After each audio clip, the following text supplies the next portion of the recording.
नमस्कार, मैं डाइटिशियन दीपिका भाटिया। जैसे कि सभी लोग जानते हैं कि मदर्स डे बिल्कुल पास में ही है, तो आज एक मदर्स डे पर मैं आप लोगों से एक अपनी स्टोरी शेयर करना चाहती हूँ। तो स्टोरी बिल्कुल सच्ची है और इसमें बिल्कुल झूठ नहीं है। शिमला की स्टोरी है और उन लोगों की स्टोरी है जिन्होंने ये अपनी आंखों से देखा है।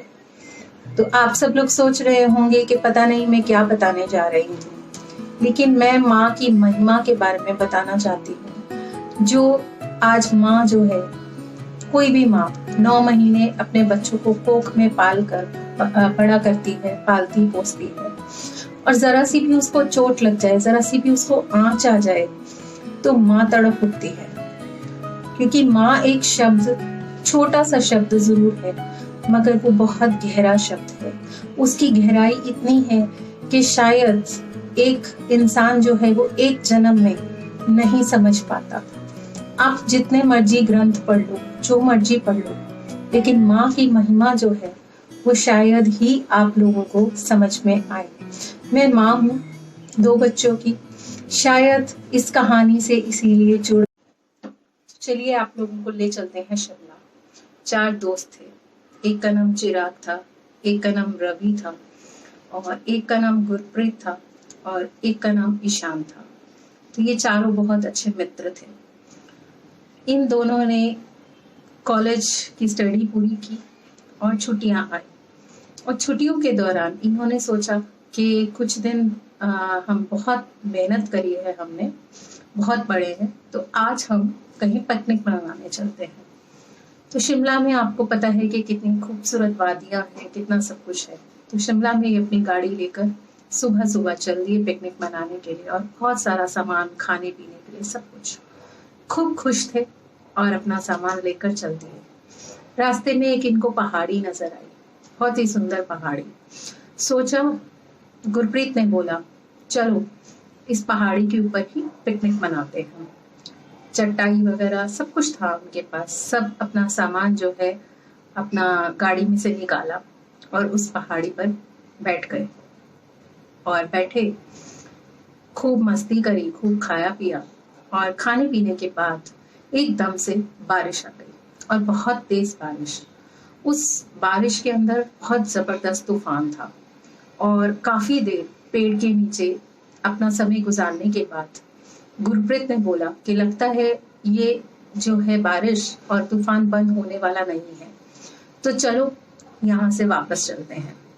तो चारों दोस्त जो थे वो वापस चलने लगे, पहाड़ी से उतरे, अपना सामान गाड़ी में रखा और गाड़ी में बैठ गए। गाड़ी में बैठते ही कुछ दूरी पर ही गए थे, एक औरत आई और वो गाड़ी के आगे थी।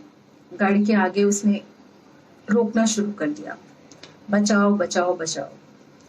तो सब लोग बहुत एकदम अचंबे जैसी पोजीशन हो गई उन लोगों की। उनको बहुत अजीब सा लगा कि इस बियाबान जंगल के अंदर ये औरत क्या कर रही है शाम के समय में, क्योंकि यहाँ कहीं भी कोई नजर नहीं आया। और सबने मना किया उसको, राघव को मना किया कि प्लीज तो मत उतर गाड़ी में से, ये कोई हमें लूटने का सूटने वाली भी हो सकती है, या कहीं हम लोगों को चोरी करने वाली हो सकती है, या कुछ भी इस तरीके से बहुत सारी चीजें उनके दिमाग में आ रही थी, क्योंकि पॉजिटिव कुछ दिमाग में नहीं आ रहा था। तो जो सीट पे दोस्त बैठा था, गाड़ी चला रहा था, तो उसने बोला कि नहीं, मैं इसकी मदद करने जरूर जाऊंगा, तुमको आना है तो आओ, नहीं तो मैं जरूर जाऊंगा। वह उतरा, उतर कर देखा तो महिला काफी घायल थी। तो उसने पूछा कि आपको क्या हुआ है। तो उसने बताया कि आप प्लीज मेरे साथ चलिए, मेरा बच्चा गाड़ी में बहुत जोर जोर से रो रहा है, 3 महीने का मेरा बच्चा है और वो गाड़ी में रो रहा है, और मेरा एक्सीडेंट हो गया है, आप प्लीज मेरे को बचाइए। इतने में वो 3 दोस्त भी उतर कर आए और महिला के साथ जाने लगे। थोड़ी दूरी पर उसका एक्सीडेंट हुआ था, और एक्सीडेंट में बच्चा बहुत जोर जोर से रो रहा था। 3-4 महीने का बच्चा था और वो बहुत बुरी तरह से रो रहा था, उसको भी चोटें आई थी। और जैसे ही वो उतरे, वो बहुत दंग रह गए, क्योंकि वो जो महिला उनके साथ चल रही थी वो गाड़ी की सीट पर बैठी थी, गाड़ी की सीट पर बिल्कुल बेहोश पड़ी थी।